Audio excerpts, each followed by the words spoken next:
मोठ्याने हाका मारले, म्हणले गोरक्षनाथ महाराज या बाहेर या. राखेचा मोठा ढिगारा पडलेला होता. या बाहेर असं म्हणलं बरोबर. आतून आवाज आला.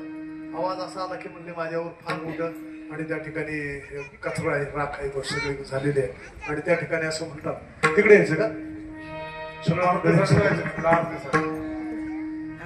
तिकडे जाऊ.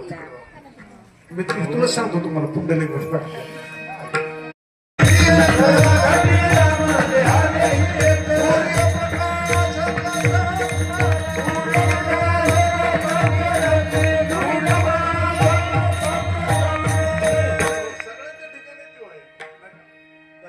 हृदया माझे रामू हित देव म्हणून तर कळत नाही आपल्याला. हे जे सगळं चाललंय ते अज्ञानामुळे चाललंय. घोटाळा कशामुळे मला सांगा.